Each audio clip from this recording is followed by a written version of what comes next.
करण्याचा हा विषय नाही आहे। महासाहेबांचा अवमान झाला, आमच्या जीवाला लागला। म्हणजे मी आज फक्त तुमच्या माझ्या डोळ्यात पाणी येणं बाकी एवढंच सांगतो, बाकी म्हणून त्यावर तेच।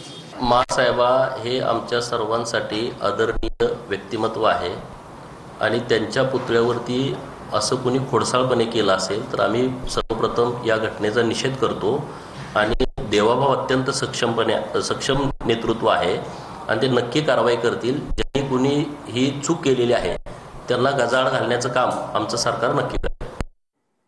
तर यानंतर आता अनेक प्रतिक्रिया समोर आल्यात। पोलिसांनी संयम राखण्यास सांगितल्याचं महेश सावंत यांनी म्हटलेलं आहे। फुटेज आल्यावर सर्व गोष्टी समजतील असंही महेश सावंत यांनी म्हटलेलं आहे।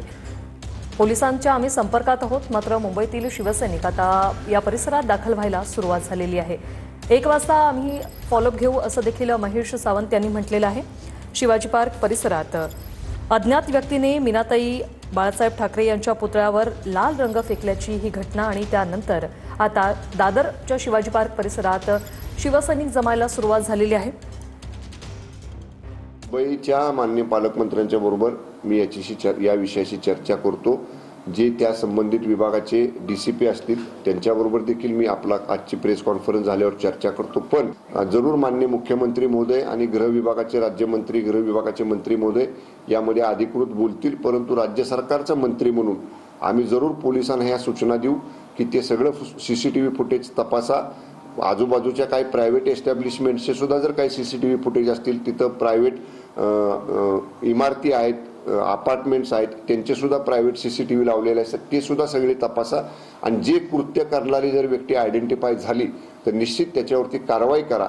अशा पद्धतीची भूमिका राज्य सरकारची राहील आणि जरूर सरकार ही विषय गांभीर्याने घेईल। तर पोलीस सध्या सीसीटीव्हीच्या मदतीने आरोपीचा शोध घेण्याचा प्रयत्न करतायत। मीनाताई ठाकरे यांच्या पुतळ्यावर रंग टाकण्याचा प्रयत्न झालेला आहे। दादरच्या शिवाजी पार्कवरील पुतळ्याशी संबंधित ही घटना घडली आणि काल कोणीतरी हा रंग टाकल्याचं कळतंय। सकाळी 6:15 पर्यंत सगळं व्यवस्थित होतं अशी माहिती जी आहे ती समोरून आलेली आहे। तर कार्यकर्त्यांकडून आधी पुतळ्याची स्वच्छता करण्यात आलेली आहे आणि त्यानंतर नेत्यांकडून मीनाताईंच्या पुतळ्याची पाहणी करण्यात आली। त्यांना पुष्पहार देखील अर्पण करून त्यांना अभिवादन करण्यात आलेलं आहे।